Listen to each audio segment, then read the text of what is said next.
চলতি বছর মানিকগঞ্জে আমন ধানের বাম্পার ফলন হয়েছে। এখন জেলা জুড়ে একযোগে শুরু হয়েছে ধান কাটা ও মাড়াইয়ের কাজ। নতুন ধান ঘরে তোলা ও ফলন ভালো হওয়ায় খুশি কৃষকরা। আর ধানের ন্যায্য মূল্য নিশ্চিতে কাজ চলছে বলে জানিয়েছেন জেলা কৃষি কর্মকর্তা শরীফুল ইসলামের প্রতিবেদন জানাচ্ছেন মাহমুদা আক্তার। ঢোলবাদ্যের তালে নবান্ন উৎসবকে বরণ করছে মানিকগঞ্জের কৃষকরা। চলতি বছর মানিকগঞ্জে আমনের বাম্পার ফলন হয়েছে। জেলার ৭টি উপজেলায় একযোগে শুরু হয়েছে ধান কাটা ও মাড়াইয়ের কাজ।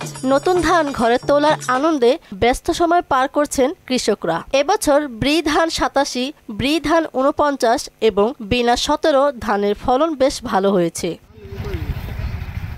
কৃষকরা বলছে এবছর বর্ষায় মাঠে পানি না এলেও বৃষ্টির কারণে আমনের ভালো ফলন হয়েছে। আশা করছেন আগামীতেও ভালো ফলনের। বৃষ্টি বাদলের জন্য আমন ধান এবার মোটামুটি ভালো হয়েছে। দেশে কয়েক বছর ধরে তো ধান হয় না, ১০-১৫ বছর ধরে ধান নাই কি বললে চলে, কিন্তু এবার আর কি ধানটা খুব ভালোই হয়েছে। এই বছরে যেভাবে ধান হয়েছে তাতে আগামীতে মানুষ উৎসাহ এবং ভালো ফলন করার জন্য আরো অগ্রসর হইতেছে। পানি হয় নাই, হালকা হয়েছিল, কিন্তু বৃষ্টির কারণে খুব ভালো ধান হয়েছে। বেসন টেসন রাখি, আগামীতেও আবার বোনার এটা আশা করছি।